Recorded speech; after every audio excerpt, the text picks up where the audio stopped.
welcome everybody to another episode of Head to Head Sports. I'm your host Brian Parker, along with my co-host Mr. Randall Hargrove. How you doing, sir? What's up? See or hear you? Well, I can hear you, but I can't see anything. You can't see me? You can't see It's a blank screen. me? Let me see what's going on.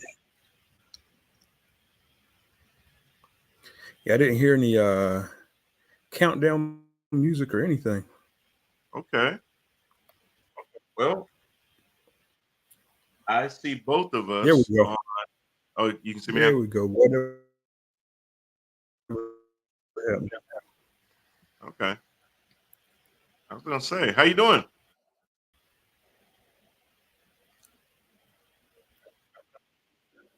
Good, good, all good. What's up? Not much, not much. Um, thanks everybody for stopping in for another week of Head to Head.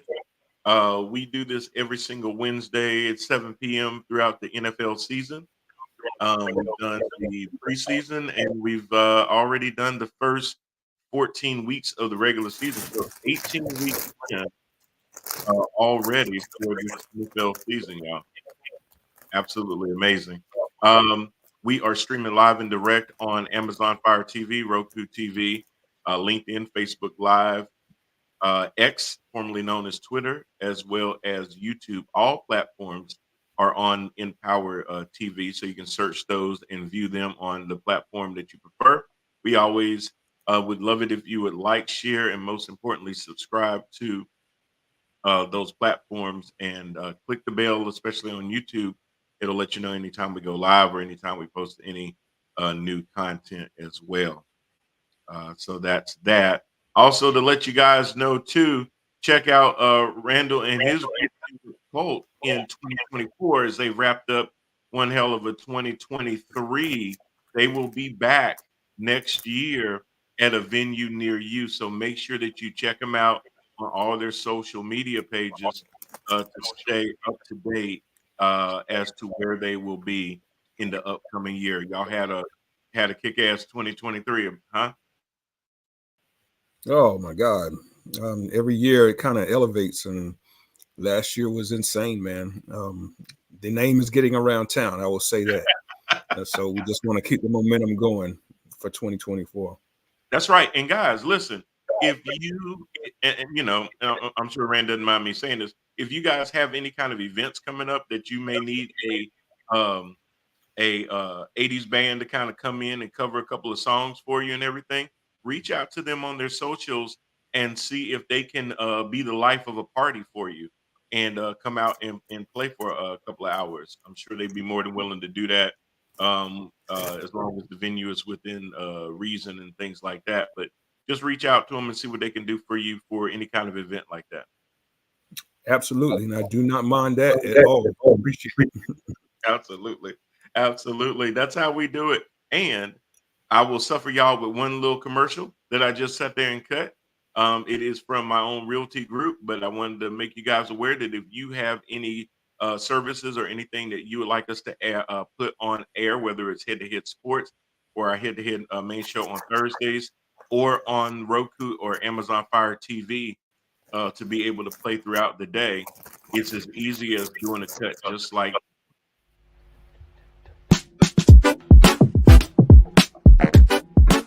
buying a home is one of the biggest decisions that you'll make. Here at Jermaine Parker Realty, we're here to help you navigate through that process.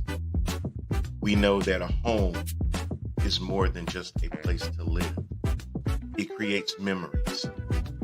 Here at Jermaine Parker Realty, we're here to help. Give us a call and let us get started on your journey.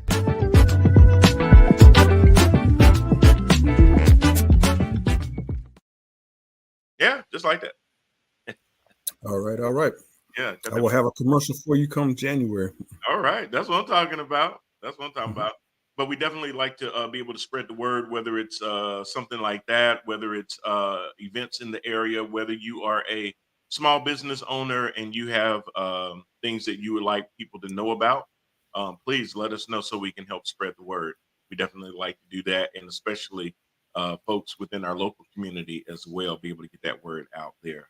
We know how much advertising does cost on a lot of the legacy media stations and things like that. So it's not always a cheap thing to do. It's something that a lot of folks would like to do, but we definitely try to work with a lot of the local businesses and try to be able to at least get them a little exposure. So definitely would love to help with that. All right. Well, listen, I don't think I got too much to say about the Panthers this week. I know over the last 2 weeks, it's kind of been one of those things. Rand, I'm going to be honest with you. I didn't even know who they were playing until about 2:00 on Sunday. And they started the game at 1:00. Yeah, it's like that, bro. It's like that, man. I had no interest in who they were playing because I had no emotional interest left to give them. So I can honestly You remember last season prior to Matt Rule's firing, when I came on this very program and said I'm checked out until they fire this guy. I'm not watching another second of Carolina Panther football. I remember that. I'm kind of there again. Kind of there with both my teams. My Steelers, man, it has not been a good week. I was going to stay away from the Steelers because, well, first of all, hello, Wes. Hello, Manuel. Hello, Sean Fisher. Wes says $9 tickets is all you need to know. I saw that post before the show where the upper bowl seats were $9 for the Panthers Falcons game. I was like, something? Yeah. Manuel says we should definitely go to a game now for $10. It's a steal. Yeah, $10 to go, but yeah, you got to watch that bull crap. Pay $15 for a beer. What's up, Manny? What's up, Wes? Appreciate y'all chiming in, brothers. It costs more than the damn ticket. Let me see. Commanders fan is Wes Davison, and Manny is a Patriots fan. Oh wow. Okay. Sorry to hear that. Well, you know, we can even break this into a counseling session then if you want, because you know, we all gonna need a little love by the time this is over with. But yeah, hey Rand, I'm with you. I've pretty much checked out only because, you know, the whole definition. He says you're liable to end up in the game. Be careful. hey, can't do no worse. No. Hey, you get a 49-year-old guy out there with some bad knees. Hell, ain't no better than a 20-year-old short dude out there. You know, just doing nothing. Absolutely. Shoot. I could play left tackle right now. Oh God, yeah. Get out of the way, Icky. I got this. Yeah, I got it. Hey, I could probably do better than Icky because I'm not using any form. I ain't playing by the rules. I'm doing chop blocks. I'm biting legs. I'm grabbing. I'm horse collaring. Oh, you sound like a Detroit Lions left tackle. You biting kneecaps. For real. Hey, I'm gonna do it to him enough times that when he get ready to pull up on me, he gonna think twice about it. He gonna be like, "Nah, this dude bit me the last time. He pulled the Tyson Vander Holyfield on me." Yeah, I'm going for everything, dog. I'm gonna do everything nasty to you.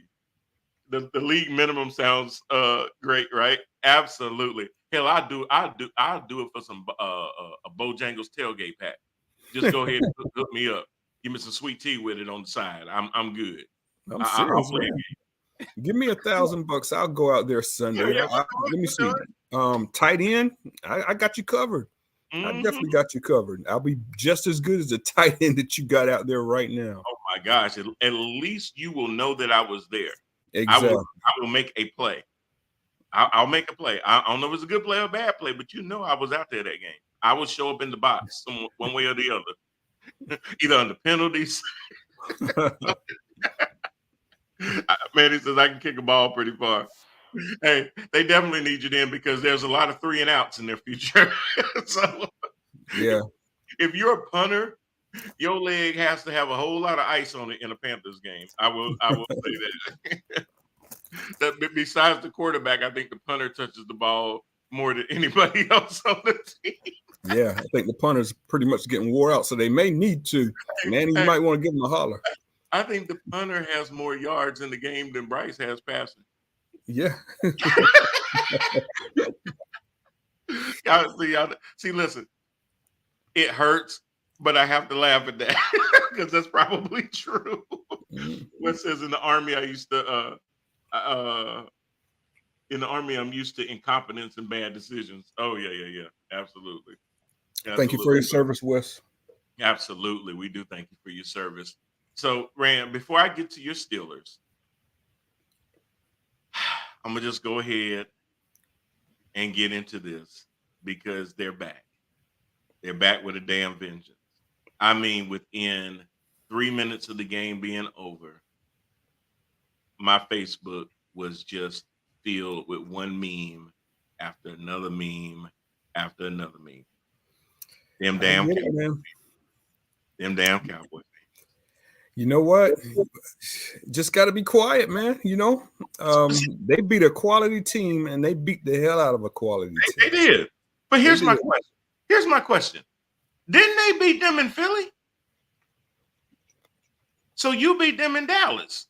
So didn't you break even? They're even. So I won't take anything away from them, though. I ain't gonna take nothing away from the win, but I mean, damn, put it in context. They beat you at their place, you beat them at your place. What happened? You're supposed to win at home. Now, is it how they won? Because now, are they going to say, well, we had a chance to win in Philly, but the refs took it away from us. But in Dallas, we sat there and beat them so bad that the refs couldn't even help them get back in the game. Yeah, that's where I see it. They beat Philadelphia in dominant fashion. So, yeah, Philly just got to take it. And let me ask you this. Anybody listening as well. What if our worst fear becomes reality this year? The Dallas Cowboys win the Super Bowl. I'm going to be honest with you. For me personally, it's going to bring back the Lizzo song. It's about damn time.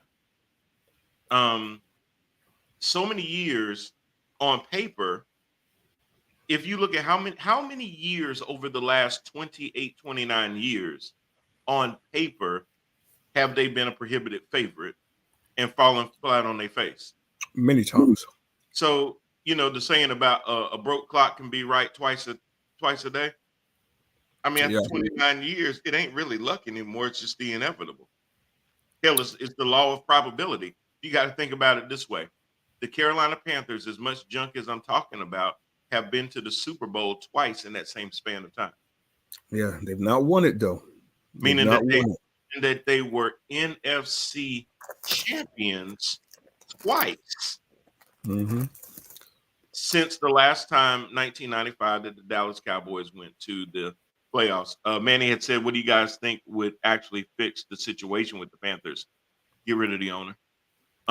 But now, since that's not an option, they're gonna have to blow it up. They're gonna have to realize that the biggest piece of equity, it's like real estate. There you go. You're on the right track. Keep on going. The biggest piece of equity that you have right now is Brian Burns. There you go. And I was actually going to talk about this too, but go ahead and take it away, brother. Yeah, you're going to have to build your team back up. You got to change the way that you're working. And here's another thing that you got to do too. Because Brian Burns is the only thing that they have to potentially move back up into the first round, because remember, they traded that away to Chicago. They don't have currently a first round pick for the upcoming draft. And they need it desperately. Yes, you're going to have to do a couple of things. You're going to have to overspend in free agency to fill immediate needs. You're going to have to move up in the draft, but you're also going to have good scouts that can go out there and identify late round talent. Those third, fourth, fifth, sixth rounders that may not be day one starters, but can either be rotation guys or they can be guys that can be the heir apparents to the guys currently in those spots. This team has a very, very bad record of drafting guys that either A, do not remain on the team, or B, do not even remain in the league. Exactly. That's This your is problem. a year. This is a year, this upcoming draft and free agency that Carolina cannot miss with anything. Right. First thing that they got to do, the Brian Burns conversation should be over in my eyes. Brian Burns wants to be paid like he's TJ Watt. He is not TJ Watt production. Simple was that. Brian Burns has 6 sacks this year. That's it, 6 sacks. So I love him, I do, but got to cut ties with him, especially if another team is willing to give up a first rounder so we could get back in the first round, because Carolina can't afford just to sit around and wait to the second round, man. They got too many needs. Yep. So Brian Burns got to go so they could get back into the first round. I would use that first round pick to either go left tackle or wide receiver. But yeah, that's where it starts with the Brian Burns conversation, and not missing, like B was saying, in this upcoming draft. You got to not only hit on draft pick 1 and 2, you desperately need to hit on 3, 4, and 5 this year. Right. And what you're going to really have to do is try to get some even late draft equity, if that means somehow finding somebody dumb enough to take Dante Jackson off your hands, or take Tourmas Grotto. I hate to say it, but you're gonna have to have a damn fire sale. Jeremy Chin too. You got to go. Definitely Jeremy Chin. If you can find somebody that'll give you a 4th rounder for Jeremy Chin in this upcoming draft, take it. Yeah, take the capital. If they'll give you a 4th and a 6 or something, like, take it. Take all the draft capital that you can and keep using it to bundle and move up, or stay where you're at, but don't miss on those picks. That's going to be your best bet with this team. There's not. The sad part is there's no overnight solution to this problem. You're going to have to basically take this old car and break it all the way down and build it all the way back together again. But you're going to have to be committed. The owner is going to have to chill, find somebody that has the right kind of coaching philosophy. At some point in the draft, you're going to have to either find you another quarterback that can have an open competition with Bryce, or you're going to have to find you a veteran that can play now and let your here's the thing. If you've decided that you need to move on from Bryce, which the jury's out, but I'm not with me, not my jury. My jury's already convicted. If you draft a quarterback in the later rounds, there's no 5th-year option to worry about. So you can go in with some guy that you can develop. Having a guy be the overall number 1 pick, you've already given him all this guaranteed money. That you ain't getting him back. You can't cut him. It's too much dead money out there. You got to pay him, but that don't mean you got to play him immediately. Yeah, it doesn't mean that. And I think that's where they're falling into the trap with Bryce Young is, well, we paid him all this guaranteed money. We might as well play him. Yep. And I think, they're gonna be committed to him throughout next year, and they probably won't draft another quarterback, even though I feel that's a mistake. They probably won't. If they don't, find you a capable veteran. So here's what I would do, Big. Anyway, yeah. If it was up to me, I would absolutely tomorrow or at the season's end trade for Jake Browning. I've seen enough to let me know that that's a baller. That dude's a baller, man. And he's still young. Cincinnati will not need him because they already got Burrow locked in. Jake Browning, I mean, to me, in my eyes, he's better than a backup quarterback. He's capable of starting games, man. Yeah. So if I'm the Carolina Panthers, I trade for him. Let him have a quarterback battle with Bryce in the preseason, and best man gets the job. But they'll never do it though. Yeah. Well, and they should, for the other reason of because of Bryce's stature, he's always one hit from getting knocked out of a game. I mean, you don't wish injury on anybody, but as we've seen with Justin Herbert, quickly, I got a quick Justin Herbert question for you. What's the difference between Justin Herbert and Brandon Staley? What's that? Justin is gone, y'all, but he'll be back next year.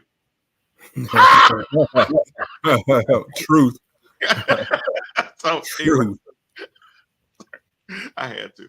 I thought about that joke all day. I was like, man, I got to use that on the show. I said, damn. I said, I didn't think I'd see Justin leave out the door before him, but at least Justin did it because he was hurt. Brandon gonna do it because he butt hurt. He leaving. He gone. He gone. He done. But with the Panthers, they're gonna have to really, really sit there and take a scalpel to this situation. There's no band-aids on this. They're literally going to have to tear the band-aid off, and they're going to have to dig deep into this team. They're going to have to sit there and build through the draft and through free agency to be able to have a serviceable product, but also have those younger guys that they draft that they can actually develop and keep on the team for more than just the season. And develop that way. But there's not going to be. Now, here's the greatest thing about being the Carolina Panthers. You're in the NFC South. That helps. The team that's worst can be first next year. Definitely. In the blink of an eye.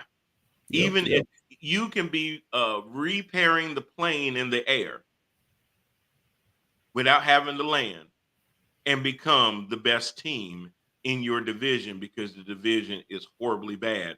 And I don't see anything on the horizon for the other three teams that can make them that much better year over year. You got just as much of a chance as they do if you make the right decisions in the offseason. Yeah, because Tampa and New Orleans are on the decline. Both of those teams are on the decline. Atlanta looks promising because they got a defense, and they'll probably add some pieces to that. Yeah. Just going into next year, they look like they're going to be the number one formidable team. Exactly. But hell, I mean, if the Panthers play their cards right, they have a shot. But they got to play their cards right. They got to play the cards right, and that's why, Manny said the same thing. They can't miss the free agents either. That's absolutely right. You got to be competitive. You may have to overpay, because remember, in free agent market, a lot of times these guys are trying to test the waters to be able to go to their team and say, hey, such and such a team is offering this. You gonna match it? And if the team matches it, then they go back to their team. So you may have to say, well, I know that if I offer you this, you'll just stick with your team because they'll give you that. So I may have to sweeten the pie a little bit so that you'll leave your team and come with us. We don't have a lot to offer you. We don't have a winning culture. We don't know who our head coach is. So I'm going to have to throw some money at you and send you down to Charlotte, North Carolina, and see what you can do for us. Manny also says, to be honest, I don't like the Cowboys, but I really like Dak. I feel like he deserves one before he retires. Dak is a decent guy. He's a good guy from everything that I hear. I don't have an issue. I don't really have an issue with Dak. I don't have an issue with CeeDee Lamb. I don't have an issue with Gallup. I don't have an issue with Michael Parsons. I think they're all excellent players. And I don't want to sound like Stephen A. Smith, but I totally agree with him. The reason I don't like the Cowboys has nothing to do with the 53 guys on the team. It's the million of fans. It's the 53,000 watching. It's the billion watching. It's them so much that I can't stand. And for the reason that after this game, it's all the floods of memes. Now I get it. If they had lost, there would have been memes with Jordan eyes or all kinds of stuff. I get that. One of my friends is a diehard Cowboy fan, and he seems to think that they're always the victim. He sent out a meme talking about Hurts has thrown more interceptions, and if there had been Dak, everybody would have been all over Dak. This is what I told him. You can't have it both ways. You say y'all are America's team, which means that your standard has to be different than everybody else's. because you've put that target on your back. So when you come short and everybody is giving you a hard time, now you butt hurting in your feelings. But you the ones that said you were America's team. Yeah. So the performance of your quarterback can't be compared to somebody else because they're not America's team. So when your quarterback falls short, he gonna get a little bit more lion's share of the blame than a quarterback from another team because you guys come out every single year before a game has been played, a training camp has been had, OTAs have happened, and go, this is gonna be our year. Yeah, you can't thump your chest and be king of the jungle when and then try to run and hide when other lions come out. That doesn't work like that.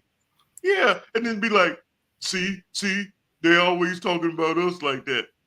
But then when you win a game, you run around in your drawers talking about how about them? We going. And since they beat Philly, I'm hearing Super Bowl talk. Did y'all see the 49ers play? Not only against you, but pretty much against everybody else. Okay, you beat Philly. Philly isn't the goal. The NFC Championship game right now is your goal. And I think the San Francisco 49ers may have something to say before all of that's done. You beat the 49ers, yeah, you're there. But to say you're going to the Super Bowl, yeah, you kind of disrespecting the team to sit there and whip your ass when last seen. Hate to say it. You played Philly tight. How did you play San Francisco when it came to Jerry World?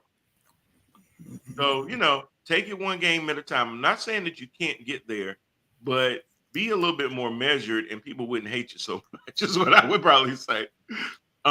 Anthony says, what's your input on the Browns signing quarterbacks and backups and keep winning, but losing with Watson? That's a great question.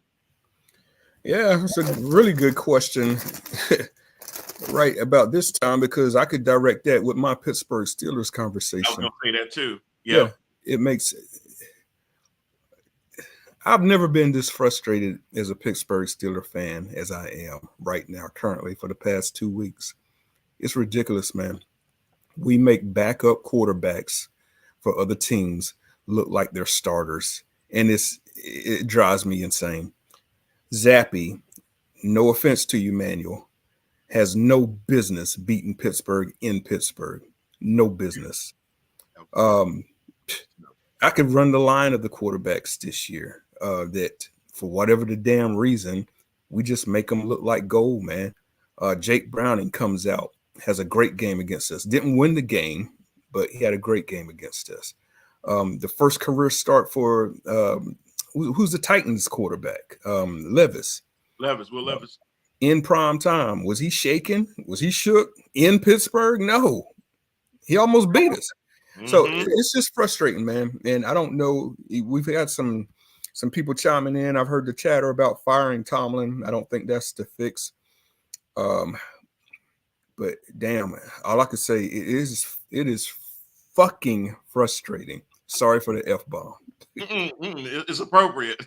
It is appropriate. I mean, think about it. Bailey Zappi, 19 of 28, 243 touchdowns and 1 pick. Bailey freaking Zappi in Pittsburgh. In Pittsburgh. In primetime. Where Trubisky, 22 of 35, 190, 1 touchdown, 1 pick. Just the offensive impotence. So to wrap back around to your question, Anthony, I mean, it's just props to the Cleveland Browns, man. Props to their organization for being able to do that because Pittsburgh clearly cannot. Yeah. But now what he was also intimating is that they're getting it done. They're winning games in spite of the fact that they don't have their $200 million quarterback winning those games for them, that they're doing it with the guy they didn't expect to be the guy at this time during the season. I think a lot of teams could say that, where they got a guy coming in that wasn't the guy. Like Will Levis, like you said, for Tennessee, has taken over for Tennessee and doing his thing. Minnesota had Josh Dobbs come in. Now they're going to go with the other guy. but they had Josh Dobbs come in and keep Minnesota's lights on when we thought they were pretty much done. Yeah. When the Bears lost Justin Fields for a couple of games, their little young guy that played D2 came in and played admirably. It's just crazy. So when you see these teams do that, but then you go with these other guys that were hyped up as first round, can't miss picks and everything else, and they get all the pomp and circumstance, and deservedly so. They had a great college career and everything, but then you see these other guys in later rounds end up getting their shot. You know what, Rand? Sometimes I think that affords you the opportunity to play loose. What did Jake Browning have to lose if he played bad? Absolutely nothing. Nothing. There's probably a sense of freedom that one has knowing that they don't expect much from me. So I can play with a certain looseness and freedom that a Bryce Young can't play with because you're the freaking number 1 overall pick.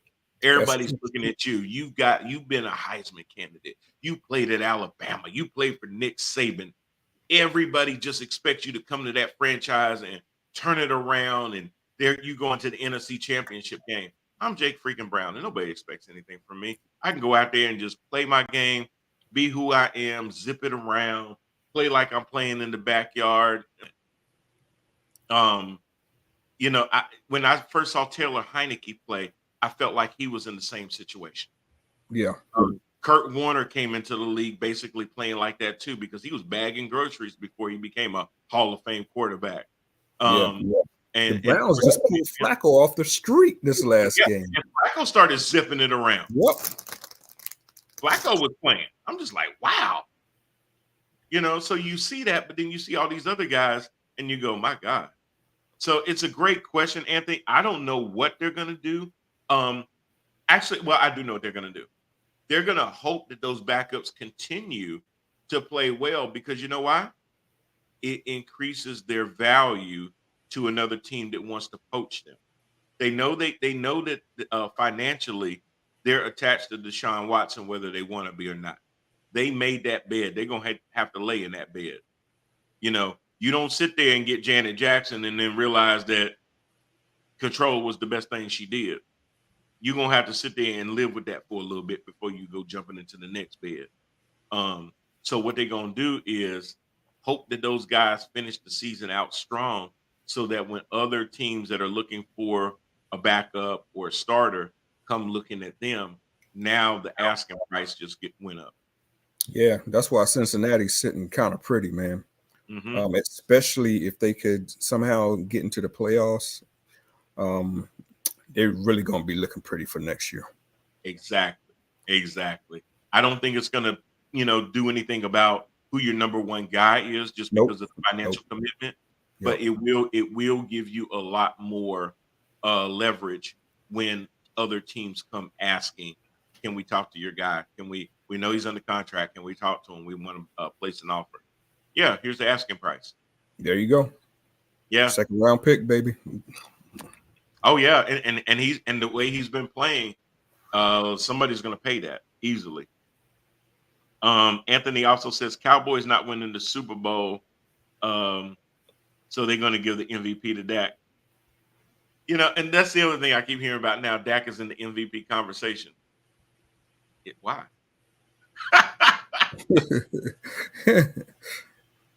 Why? Why is he?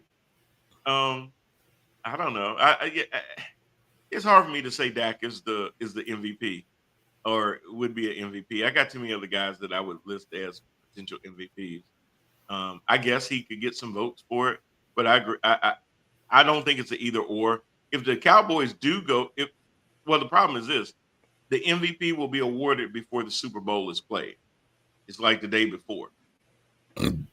So they gotta at least win a playoff game or two for him to really get into contention, I think. Yeah.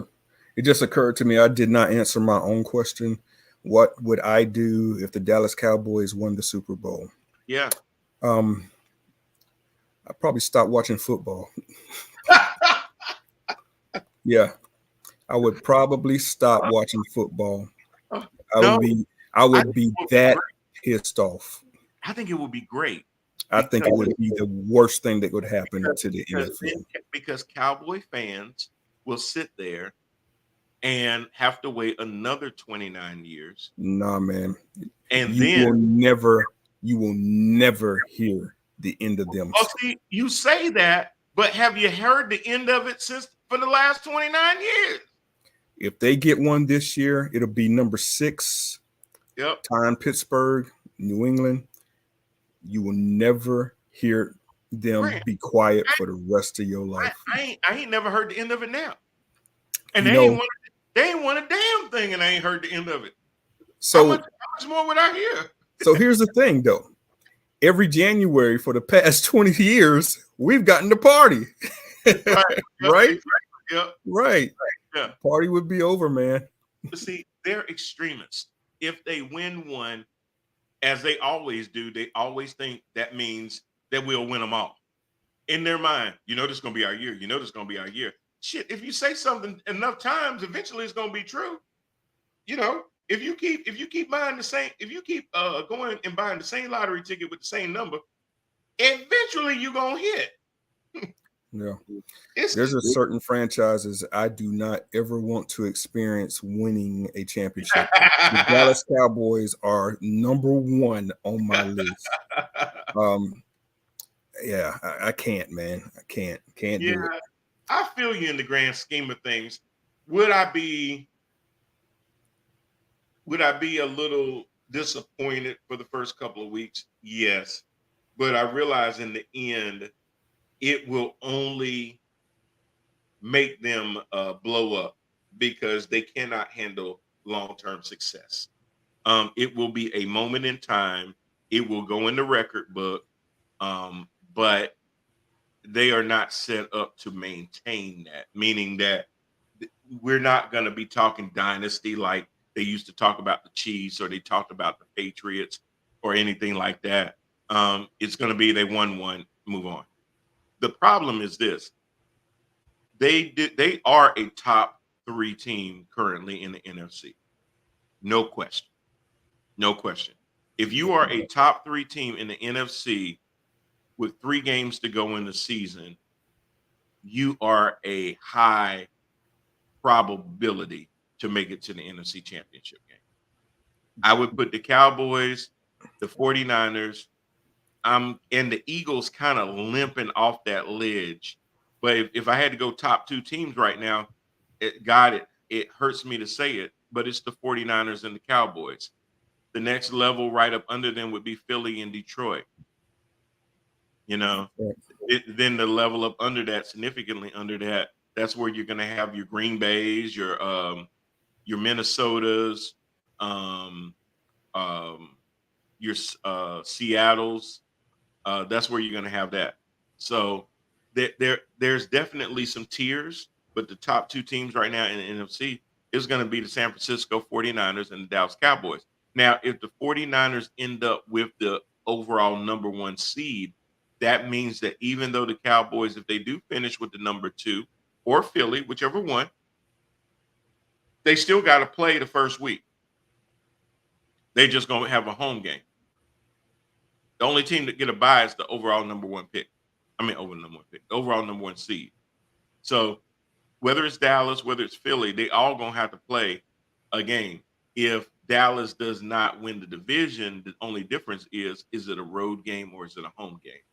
But they're going to have to, if they don't win the overall number 1, they're going to have to play the first week in that round. So that's their problem, is they can play the first round, but can they get to the second round and win that game to get to the conference championship? That's been their Achilles heel. Can they do it? Yes, but on paper, they've been able to do it, in my opinion, for the last couple of years. I just always expect the worst to happen to them. Like they just self-implode, and they normally do. Yeah, and I'm expecting that this year. Me too. I'm still expecting it. I'm expecting them to get so full. That's why I'm laughing. They're so full of themselves after this game. And I'm sitting there thinking, now, after you get drugged by San Francisco, and we see that montage of fans like we did last year, crying. I don't listen, Dallas fans. I want y'all to look at me right now. Matter of fact, I really want y'all to look at me right now. Bring that same damn energy when you get drugged by San Francisco. I want you to thump your chest. I want you to sit there and tell me how about them. And I do not want to hear you say, well, at least we made it further than Philly. At least we made it further than such and such a team, fill in the blank. I don't want to hear it. I don't want to hear it. I'm sorry. Because I know it's coming. After they lose, I'm going to hear all the excuses. I'm going to hear all the fire McCarthy's. Jerry got to stop meddling. Dak isn't a top tier quarterback. We got a defense, but the offense sucks. I'm going to hear all of it. I want to hear it. Y'all done sat there and said you're going to the Super Bowl. So now you've basically put the target on your back. Super Bowl or bust. When you bust, I don't want to hear it. I don't want y'all to go back into the witness protection program after they lose. Oh, you know that's going to happen. They always my God, I could go shake my tree outside right now and Cowboy fans will fall out. Yeah. They everywhere. You can find them. My God. But when they lose, right, it's like Zombie Town. You look around, don't see nobody. It feel kind of irky. You're just like, damn, what's going on? Where's everybody? Yeah, oh, like, Cowboy. Just like I Am Legend when they lose. Yes. You don't trust nobody walking up to you because you're a damn zombie. You know, they ready to bite your ass. But it's crazy. So I want y'all to keep that same energy, not if you lose, when you lose. All right. So we Manny says my brother is a diehard Cowboys fan. He also says regarding the MVP, CMC/Tyreek should get it. Bingo. How are you going to bring Dak in the conversation when C-Mac been doing what he's been doing for the 49ers? And the cheetah is just insane. And the cheetah. Yeah. Cheetah's insane. Nobody can guard him. He gets behind defenses on a regular basis. Behind them. They were in front of him, but he goes past them. Yeah, so that's crazy. And then Anthony says, if the Cowboys win the Super Bowl, I'll deactivate my Facebook. I'll be right there with you. I'll be right there with you, man. For real. Facebook, I mean, water cooler would go down. But you don't understand, man. If they win the Super Bowl, I mean, you could say things like, yeah, they got one. The clock, is 5 o'clock. The clock is right, twice a day, blah, blah, blah. And you could say that, oh, well, they don't have sustained success. All of that, you just sound like a hater, man. You'll just sound like a hater because they will always be able to say, but we're champions. And if that crap happens, I don't know if I can stick around for it. I'll be just like Anthony, man. So this cannot happen. This cannot happen. I just think at some point they gotta win at some point, right? Eventually. No. Cleveland, Jacksonville, us, Carolina. Right. I mean, I know there's other teams. I'm just saying that at some point you gotta do something good enough to win, right? Like you eventually, right? Maybe no. I'm just thinking. Okay, is that the worst thing that can happen? No. Would it be terrible because of all of? But when they win a meaningless game in September, they go off the deep end. So I get what you're saying is, but Brian, if they win the whole thing, it'll be exponentially worse. Yeah. I get that. When they win a meaningless game in September, we can always say, but you ain't done jack in 30 years. Right. That's true. So we can say, you know what? If you want your championship in September and October, go for it. But in February, somebody else going to be looking down at you. I get that. That's totally true. In the grand scheme of things, trust me, Do I want them to win? No, absolutely not. You're never gonna hear me root for the Cowboys ever. Never. You know, and I know I probably shouldn't say this, but if Hamas had a football team, You're gonna get canceled. I'm definitely get canceled. Definitely get canceled. But that's how much I want y'all to understand that I ain't rooting for the Cowboys under any circumstances. I'm sorry. No. Yeah, let's be clear. If Putin got a team together right now and said, "Yeah, we play Cowboys," bruh, you know, this is the only time, you know, when Rocky went to Russia, yeah, I wanted him to beat the hell out of that Russian. If Rocky was a Cowboys fan, whoop his ass. Yep. It was only because I was a Philly fan too, and I was like, okay, I'm all Philadelphia.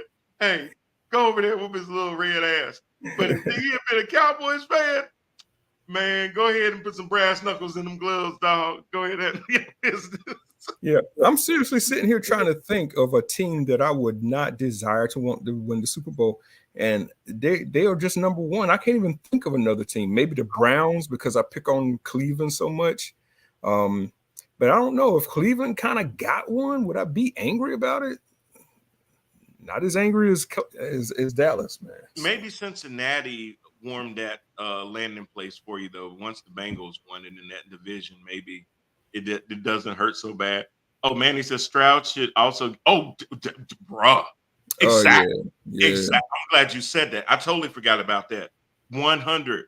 Stroud should also get some MVP votes if the Texans make the playoffs.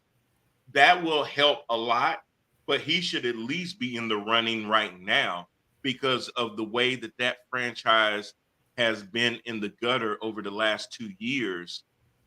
He comes in, they same thing like Carolina. They're on their third coach in 3 years. Carolina will be on their third coach in 3 years. He comes in as a high draft pick and doesn't have weapons that anybody feared or knew about or anything like that. Nobody knew what a Nico Collins and a Tank Dell and Noah Brown would do and things like that. So he's come in with D'Amico Ryans, and they've turned that entire franchise around where they are pushing Jacksonville game for game to win the AFC South. Come on now. Yep. And they're going to do it with a winning record, most likely. So it's not even like the NFC South where it's very possible that a team with a losing record is going to win the division. So, yeah. Stroud, definitely. I don't know if he can beat C-Mac, but he should get some votes. Yeah. Now, and here's the reason. C-Mac can't win Offensive Rookie of the Year, but C.J. Stroud can. Yep. So if they kind of have to split the baby, so to speak, they'll give CJ the offensive rookie and they'll give C-Mac the actual MVP. I think that's what's going to end up happening unless things change over the last 3 games of the season, for sure. But yeah, I feel you ran with the Dallas thing. I don't think we're going to have to worry about it because I expect Kyle Shanahan to have a game plan for them like he did the first time. Dallas is a team. Now, I will say this. The way San Francisco beats you a lot of times is with their physicality. They basically beat you in the submission. Now, DeMarcus Lawrence had an interesting take on the Philadelphia Eagles where he basically said we hit them and we hit them again. And when they were down, we hit them again. And that's interesting for a team that normally they the ones getting smacked around. Yeah. So I'm going to bring that same energy to San Francisco when Joey Bosa, Fred Turner, and all them guys sit there and start smacking y'all around. I want to see if you have that same energy. Just saying. To be honest, I don't even think it comes down to San Francisco. I think Dallas is an early out still. I honestly do. Historically, you would be right. Yeah. There's no reason to think they'll make it to the NFC Championship game other than the fact that right now, if you look at our rankings or anything else, they're in the top 3. Yeah. But there's plenty of times when they've been in the top on paper and they fold like paper. Yeah, Dallas has to play an A game in order to have A results. And there are teams out there like San Francisco, they could play their B game and still have A results. That's true. Philadelphia as well, man. I mean, they got caught on a bad night, but when they heal up, I mean, they're one of the best teams in the NFC, if not the NFL, especially that offensive line. So are they finished? No, I think they'll be back. And I even say Detroit can catch Dallas in the playoffs. I honestly think they can. So it'll be an interesting playoff season or playoff games come this January. I can't wait for it. Kind of over the regular season right now because my primetime record is suffering and my daggone Steelers are suffering right along with it. So I'm kind of over the regular season. Well, I hated that that I lost the game in my fantasy league because Tyreek got hurt early, and he did eventually come back, but he just wasn't the same. So I ended up losing by like a point or two just because Tyreek just did not have a chance to play the game that he was supposed to play. But fortunately, I'm still number one. Everybody else lost too. So 11-3 now, I think, or no, 10 and 4, something like that. 10 and 3. Yeah, we're in opposite kind of ends with that because I doubt I will make the playoffs for my fantasy football team. This is the last week. Yeah. But you better pick it up with primetime, bro. You cannot host this show. Oh my God! Be where you at in primetime. I went 0 for 2 because I picked the Packers, which made sense, and then the Giants somehow win with Tommy Damn DeVito. Again, another one of those stories where you sit there and you draft Daniel Jones with the number 6 pick in the draft. Now you got Danny DeVito starting at quarterback, and the Giants are winning games. Now they're only 5-8, but my God, who gave them a chance to win 5 games? They've won 3 in a row now. They won 3 in a row with Danny DeVito. Crazy. This year is just insane. And as you're looking back at all of the quarterback injuries, I put this on Facebook a few weeks ago too. You know how the NFL overreacts to everything. I think the number is about 10 starting quarterbacks that are down or have been out this year for extended periods of time. You are not going to be able to do anything to a quarterback next year, man. Yep. Yeah, that's true. That's true. They're going to protect them even more. But more. What it should signal, and I've been beating this drum for years. This is why you have to have a serviceable backup because your season cannot hang in the balance of the availability of your starting quarterback. Thank you. It just can't. If that guy goes out, that should not derail your season. When Joe Burrow got hurt, the first thing everybody said is, well, time to wrap it up, Bengals. It's over. Mm-hmm. They didn't get the memo. They did not. They still clawing and fighting. They just beat the Colts 34-14. Yep. And that was the main thing I was saying, like, why did the Steelers rely on Mitchell Trubisky, man? You gotta have back. That's why I say that even with the Panthers. You can't go out there with a 5'5" quarterback that weigh 126 pounds and think he's gonna be able to play for 17 games. If he does, great. But that should not be a realistic assumption. There are risks on every game, every play, but you mitigate a lot of those risks by making good business decisions. And a good business decision in this league is to have you a winning backup quarterback. Not just a system guy, whatever you want to call him, a guy that can go out there and keep the chains moving, that can keep the team going down the field. Not we gonna sit there, maybe we can get 20 yards, punt the ball, play good defense, stop them on their side, play the game of field position, and just keep kicking field goals, and hopefully we can etch a win out. No. Jake Browning wasn't playing like that. Nope. Jake Browning said, I'm gonna lead them down to the end zone.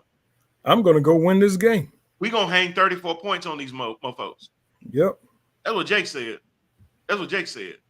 That's what you need a quarterback to come in there and do, not just sit there and hand the ball off 30 times to your running back, who and the other team know that you're gonna do that. So then they stack 8, 9, 10 in the box. Only got 2 guys in the backfield daring your quarterback to throw, because they also know that your guys are stacking the box. If they think he's gonna throw, it can easily drop back in coverage to try to pick him off. And not to see that fear in Jake Browning's eyes, unbelievable. Josh Dobbs came in from Arizona, cold from Minnesota. Looked like he had ice water in his veins. Yep. I mean, these guys sit there and they do this. That makes you think. Danny DeVito, come to the Giants. Ain't got nothing to lose. Nobody expecting him to do anything in this league other than carry a clipboard and wear a ball cap. Comes in and does just enough to help his team win. Isn't spectacular, isn't wonderfully great, leans on his running game, but plays within himself. But plays good enough to not be the reason that your team loses. That's what you need. Yep. You got to have a serviceable backup. You can't sit there and put all your eggs in one basket. And when that egg does eventually crack, it causes the rest of your eggs to crack. And now you don't have no more eggs. You can't go with that theory. You saw how the 49ers sat there and went through 3-4 quarterbacks last year and were still able to maintain. Still won. That's unbelievable. That is freaking unbelievable. How many teams in this league right now have that kind of insurance policy behind their number one quarterback? Well, we're going to find out, because the Chargers just lost Justin Herbert for the rest of the season because of a broken index finger, I believe. So we're going to finally hear the name Easton Stick. If he was playing Pittsburgh, he'd have about 303. I was going to say, if the Chargers were playing the Steelers next, Easton Stick would have his coming out party. Yes, sir. No doubt about it. I would bet money on it. Easton Stick might play his way into some money next year. We're going to be like, hey, is he available to talk to? We want to talk to him about being a backup on our team. Well, we'll see about Easton Stick and if he's going to be able to hold up. But like I said, they just lost to Denver. Denver is streaking. They just lost that one game. Now they've come back and won again. So now they're overall 7-6. This is getting interesting, Rand, because in that AFC West, you've got the Chiefs and then you got the Broncos. But the Chiefs, with them losing to the Bills the other night, have only a 1-game lead on the Broncos. And speak of that game, what do you think about all that crying Mahomes and Andy Reid were doing, man? Terrible. That ain't why y'all lost. Right. Yeah. The thing that's happening to the Chiefs is the same thing that's happening to Philly. You were showing signs, but you were still winning. Now you're on the other side where now you're losing, but those were kind of foreseeable. I forecasted the Bills to beat them. I thought they were going to beat them worse than that. Just because I've seen the downward trend of the Chiefs. The Chiefs have not been the Chiefs of old. Mahomes has relied so much on Travis Kelce and sometimes plays breaking down where he's able to sit there and make a scramble turn into a 24-yard run up the middle, because the teams have turned their backs and all Mahomes sees is green grass in front of him, and he takes off and turns a little scamper into 22, 23 yards. And he just waits for those things to kind of bounce in their direction. You keep living by that, eventually it's going to catch up to you. And here's the thing, too. Kelce is not Kelce this year, man. No, he been swifted away. But I guess you could call him the anti-hero. I'm here all day, ladies and gentlemen. I'm here all day. Yeah, you know, it's just like a boxer. When a boxer is training, There's certain things that he ain't supposed to do while he's training, so he keep focused. He Yo. get that. That's why he had that thick neck and them blue balls. I don't think. I think y'all need to check Kelsey's neck and his blue balls. Yeah, y'all see why Taylor been smiling up in that booth. She know what's gonna happen after that game, but which shouldn't be happening because you got to stay focused. Y'all can do that all after you win the Super Bowl, which now really does beg the question: are the Chiefs still the best team in the AFC, and if not, is it the Ravens? They definitely have the best record by far. They've only lost 3 games. I want to believe in the Ravens. I want to. But again, they're kind of like Dallas to me. You can show very much so. They're regular season champions in so many things, but when they get to the postseason, they just fall the hell apart. And it's hard for me, even with a 10-3 record. I don't want to say to take them seriously, but to expect a lot out of them when the postseason comes. When the clock strikes January, they're just a different team. Yeah. I feel the same thing. I feel like if they go up against Buffalo, Buffalo's going to get them just from the playoff experience. They go against Kansas City, KC's going to get them just from the playoff experience. I just don't have a whole lot of faith in them, man. I just really do not. I even feel like a team like the freaking Broncos, if they made the playoffs, I think old Sean Payton would put something together to limit Lamar and make him turn the ball over a whole bunch of times, and a collapse is gonna come, man. I think they're kind of like the AFC version of the Cowboys. Let me ask you this though: do you think that because unless things change, and it would take a lot, they would have to basically lose out at this point, or go 1-2 for anybody to have a chance to catch them? And that would mean, that would really mean the Chiefs or the Dolphins would almost have to win out all their games. Not so much, but I mean, there's only 3 games left. Is that right? 4 games left. 4 games left. So if the Ravens end up with the overall number 1 seed in the AFC, could that potentially help them because they will be more rested for whoever plays that opening round game? Yeah, I would certainly have more faith in that scenario because a team would have to come into Baltimore, and those fans are insane. Yeah. But yeah, if it was not for that, though, I would not have any faith in. So Baltimore. if they end up having to play in the opening round, I think whoever they match up against is going to get them. Maybe that's just the Baltimore hater in me, man, but I've just seen it too many times before, too. I agree, and that's what I'm seeing with them. So play it out a little bit. With all this success that they're having in the regular season, say they finish this season 12-5, 13-4, and they dip out in the first round of the playoffs. What is that going to be like the next day in Baltimore? They're not going to be happy. Piece of success, and then you know how they always say in New York, same old Jets. Are they going to say same old Ravens? They're not going to be happy in Baltimore. I could tell you that right now. But I think they'll just kind of do what they've always done. Let's retool, bring in Lamar, more weapons, blah, blah, blah, blah, blah, blah. Yeah. I don't think they're trying to get rid of Lamar, though. I don't either. But I'm just wondering, is it, because to me, the way they're playing right now, is this the season where they say AFC championship game or bust? Anything less than the AFC championship game is a terrible season for us. Substantial failure. And I'll tell you why. Because of what's going on in Cincinnati. They've lost Burrow. They were the preseason favorites to get to the championship game by many pundits. But they've been removed. Kansas City is on the downward spiral. They're a lot easy to get.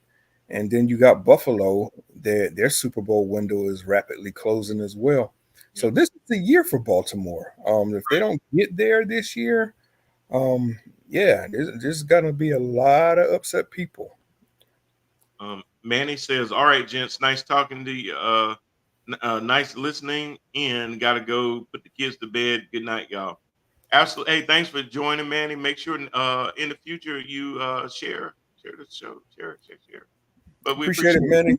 Get Yeah, your brother into prime time, man. I see he tried it a few years ago, but then kind of fell off. Talk to him. absolutely. You know, as long as I'm there, I'll be at the bottom, so he'll always at least be above last place. Um, but no, anyway, I kind of agree with that because it's almost like if they don't get it done this year, is that window starting to close on them? The same question I asked about the Buffalo Bills. Is that window going to start closing? Because it's a for sure good night, gents. Um, because again, we got to expect once Burrow has had a full offseason to heal, you got Jamar Chase about to start playing in a contract year next year. You got T. Higgins, Tyler Boyd, Joe Mixon. Don't look like he's slowing down at all. This team looks like they're going to be ready to go again come start of 2024 season. So is Baltimore doing enough to be able to keep up with them, or is this right now the best it's going to be for a minute? And if they don't strike now, nobody's going to be talking about them this time next year. Yeah. They still got that good young defense in place that doesn't seem to go anywhere. There was a couple of years ago they lost massive pieces off that defense, and me as a Steeler fan, I was celebrating, man. Oh yeah, it's gonna be an easy road in the North. And all they did was a whole bunch of young players I never even heard of Yeah, just stepped into those roles, and they yeah. were the same defense as years prior. So I don't know what they got going on there. Harbaugh is a genius in that respect. Ozzy, when he was in the front office, and he still got his acolytes there too that do things a lot of ways that he did when he was running the front office too, identifying talent, again finding those late round draft picks nobody ever heard from and hitting on them so that when their time is called to come and perform, they just step up and they continue to do these things. They That's are what I'm talking awesome about. That's at the that. difference between having a scouting department that can identify talent like that on that granular level and the mess that we got in Carolina. Yeah. Anthony says, I know it's not football news, but breaking news, uh, Draymond Green suspended indefinitely. To that, I would say, That was a need to be. I mean, that fool is uh, literally losing his mind, man. yeah, I mean, he kind of asking for it, you know.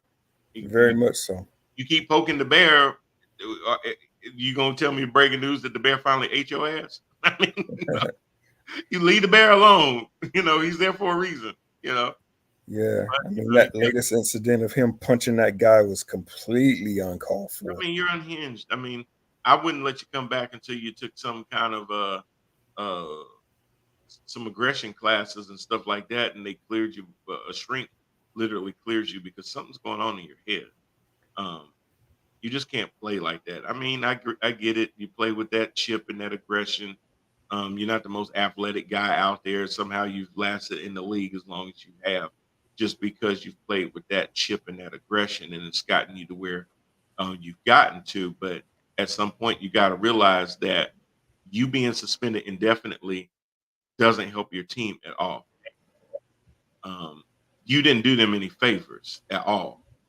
Or maybe you did because now you're not a distraction and your teammates probably don't have to answer questions every freaking press conference because you're not in the building. So maybe you did do them a favor in that respect, but that's the wrong way to do them a favor. But anyway, the AFC is getting tight. Like I said, the Ravens are at 10-3 right now. The Jags are a game ahead of the Colts and the Texans.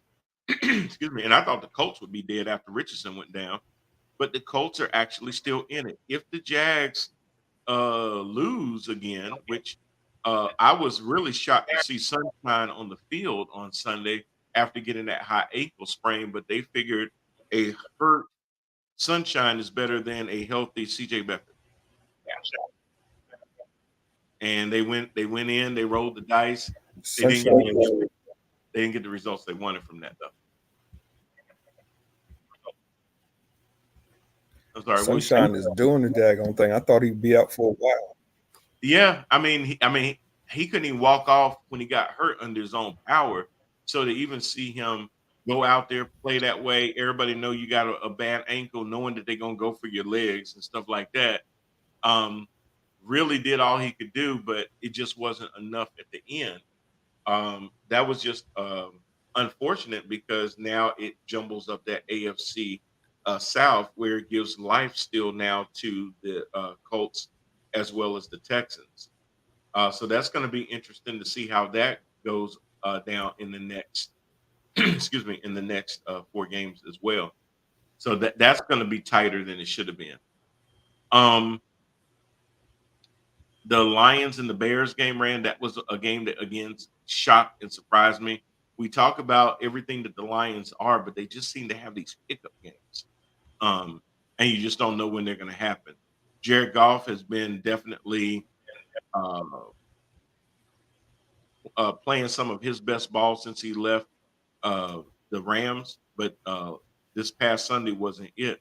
20 or 35, 161 yards, 1 touchdown, 2 picks. Justin Fields did it on the ground as well as in the air a little bit. 1933, 223, 1 touchdown, no interceptions, but he also gained 58 yards on the ground. And a lot of these runs that he did were not running for his life. They were designed runs where he read the offense, didn't see what he liked, took off, ran, and got as many yards as he could before getting down.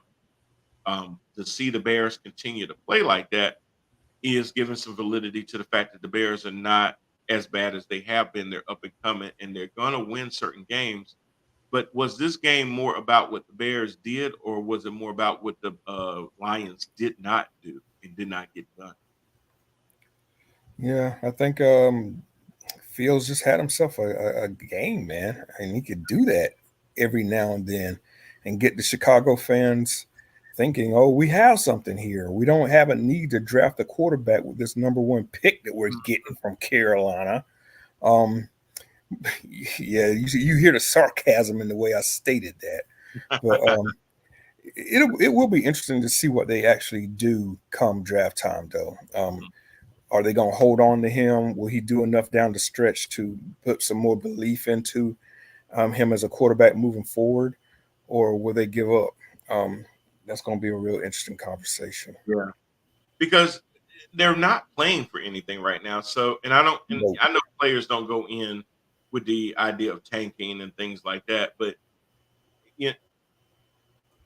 you're not winning those meaningless games against Detroit. The game is going to mean more to Detroit than it's going to mean to you in the overall standings.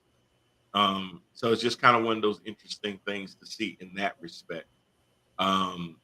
They're not really playing for anything because at best, they still would have to contend with Green Bay and Minnesota in that division. Minnesota, the juggernauts that they are. Hey, Pumpkin, the juggernauts that they are scored 3 points against the Raiders, and it was enough to win. Man, I thought I was watching the Minnesota Twins versus the the Vegas A's or something, man. That's crazy. 3-0. 3-0, and it was in the 4th quarter. They finally got the field goal in the 4th quarter. These teams, if you wanted to have a game of ineptitude, that was it right there. I thought it was going to end in a damn tie. I didn't think he was going to get the field goal, but he finally got it. Anthony says, I don't see Ravens winning all the way with Lamar as quarterback. Ravens just like Michigan, good team during the season, but bad in the playoffs.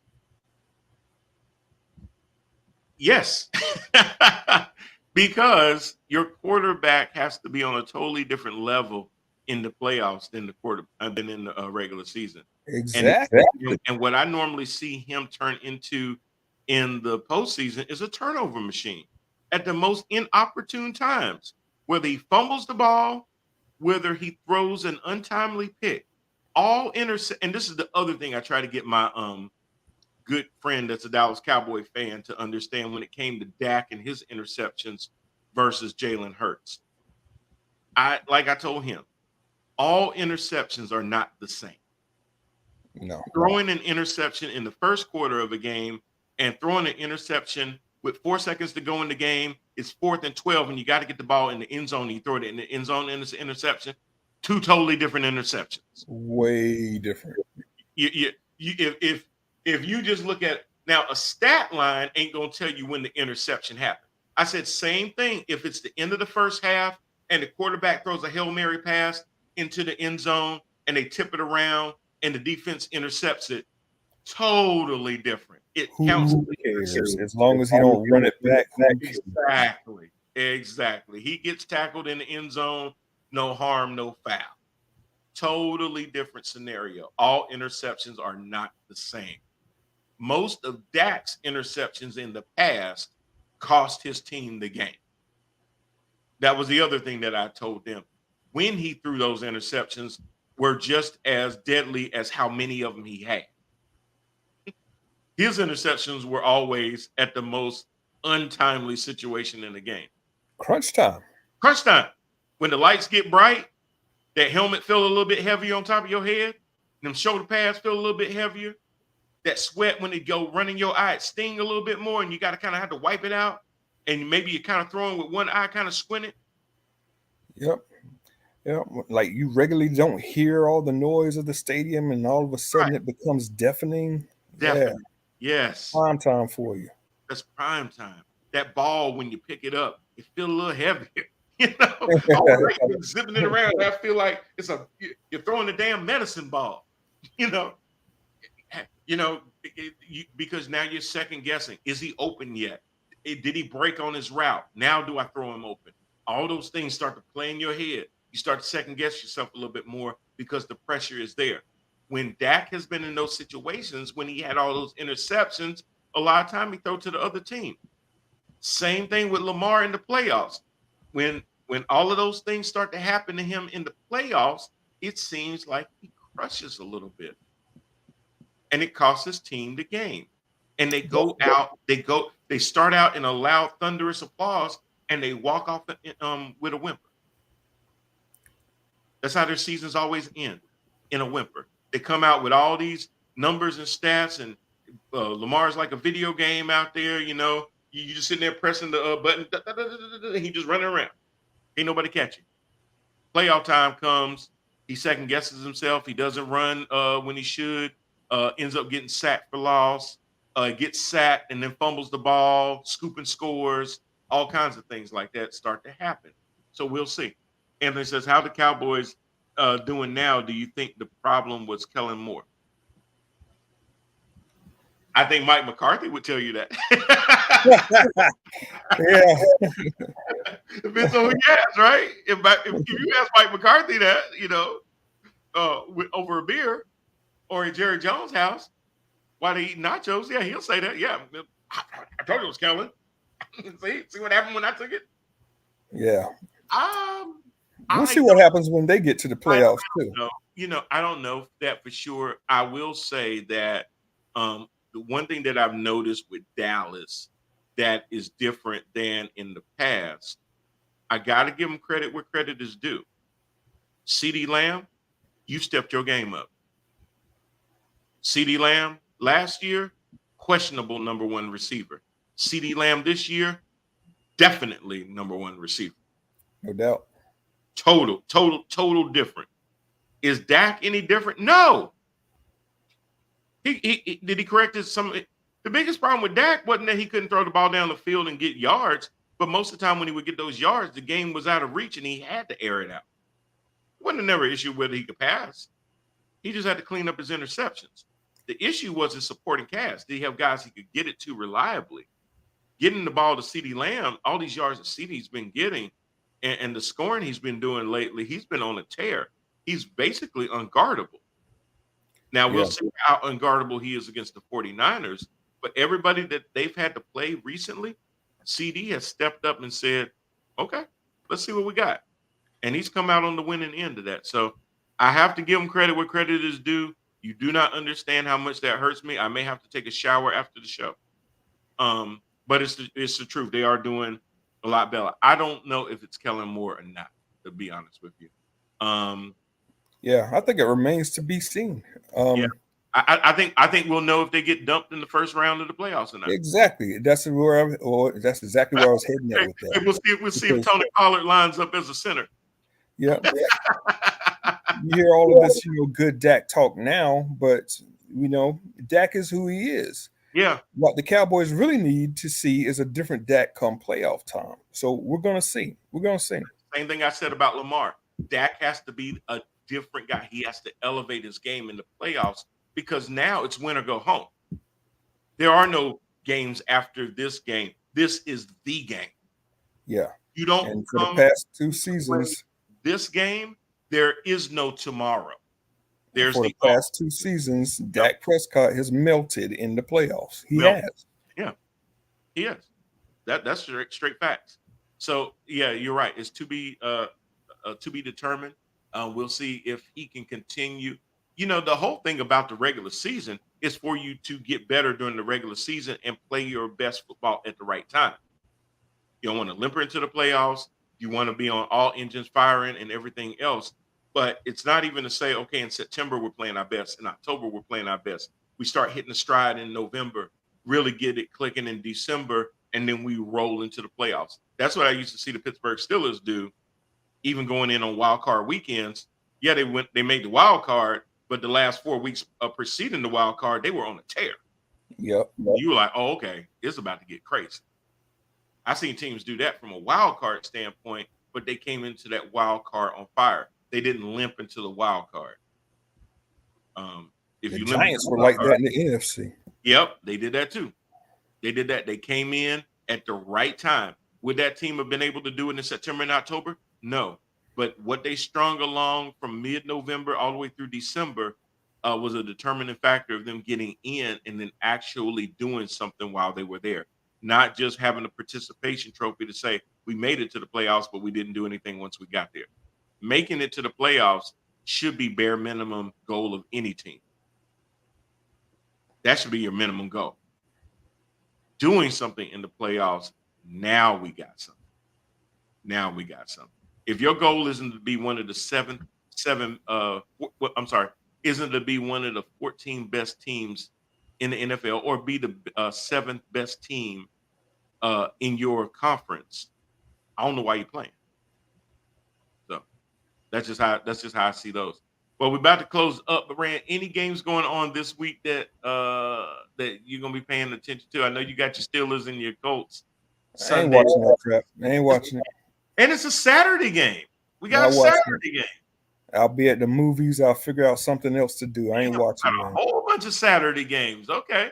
We got the Chargers and the Raiders tomorrow. We'll see how Easton Stick does in his first full game. Then you've got the Vikings and the Bengals on Saturday at 1. That could potentially be a very good game too. Oh, Anthony says I gave up on Washington this season once the Giants are over us. I'm done. Well, that's fair. That's fair. I would have gave up a long time ago, but I got you. Got to root for your team. Steelers and the Colts Saturday, and then the Broncos and the Lions. That's a big game for both teams. That'll be interesting. Yeah. The Lions need to prove that they can win, and it's a primetime game. That's an 8:15 game. Yeah, we can see that defense and everything else. So we'll see how that goes. Aiden Hutchinson, see how many times he can get to the quarterback. Does Russ have a little bit of magic left? Is Jared Goff going to be able to bounce back from a subpar game? A lot of playoff implications in that game. If the Broncos can win that game, that keeps them on pace, being a game behind with Kansas City. And Kansas City has a tough game against New England on. I'm just kidding. On Sunday. Well, you never know. Never know anymore, man. You never know that they're playing in Foxborough, so who the hell knows? I sit there and laugh, and Zappy may go off. and that Patriots defense is not terrible. The offense just has to play complementary football with them. That's been their issue, is having both sides play their best at the same time and not let the spoil of the defense go to waste because you can't get it together. I know that's going to be a big game. Falcons, Panthers ain't worried about that. Bucks, Packers, that's some playoff potential right there because the Bucks are fighting with Atlanta for first in the NFC. And since the Falcons are going to beat the Panthers in Carolina on Sunday, the Bucs need that game against the Packers. Packers are also vying for a playoff spot. I believe they're currently in 6th place right now, or 7th. But they would make the playoffs as currently standing. But if they lose to the Buccaneers, that could set them back a little bit. The Jets go visit the Dolphins. The Jets just got off of a 30-6 win against the Texans, so they're kind of feeling a little good right now. If Tyreek Hill is available for that game, I think the Dolphins are going to run all over them. I don't know if they're going to score 70. I haven't seen that from them in a while, but they typically do beat up on lesser teams. So we'll see. And they may need that for their confidence getting closer to the playoffs. 49ers and the Cardinals, that should be a bloodbath. It should. We'll see. Your Commanders, Anthony, do play the Rams. Unfortunately, it's in LA, and they're going to learn about somebody named Puka. He's really fast, and he's really good. Tyron Williams is really fast and really good, too. So they ain't going to really bode well for the Commanders going out to LA. That might have been what the doctor prescribed for Stafford and the Rams, unfortunately. You got the Eagles and the Seahawks. That's going to be a get-right game for the Eagles, but they do have to go to Qualcomm to play this game, so that's going to be real interesting to see how that goes. The game I'm going to be real interested in, Rand, is going to be a 425 game in Orchard Park, where them boys going to have to take the win that he just had over Philadelphia in Jerry's World. They're going to have to take that on the road to Buffalo. This will really be a test to see if, number one, their offense will travel. Defense normally travels, but we're going to see if their offense can travel and slow down a more mobile quarterback. Josh Allen is more mobile right now than Jalen Hurts because Jalen's been hurt. Josh Allen is feeling good right now. I think the Bills are going to take them down in this game. I got Buffalo. Yeah, absolutely. And then you got the Ravens and the Jaguars as the primetime game on Sunday. That's going to be interesting to see how much of a fight the Jags can put up. I'm looking for it to either be a shootout or to be a very low-scoring game. Yeah. I don't know which one it's going to be, but it's going to be close. It's either going to be a shootout, whoever have the ball last wins, or it's going to be a low-scoring game where it's a bunch of field position. Don't know. But I will say I'm going to give the nod to the Ravens in that game, even though they are playing in Jacksonville. Just because I think they have more momentum right now.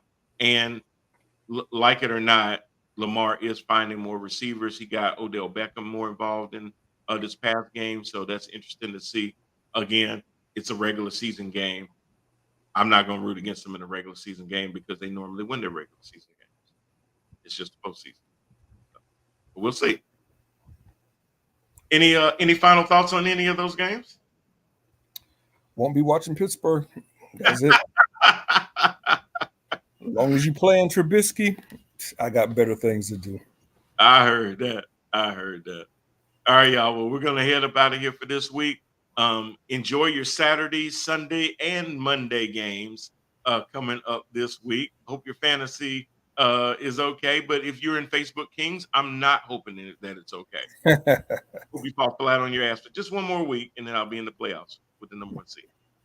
But after that, have a great fantasy if you're in the Facebook Kings.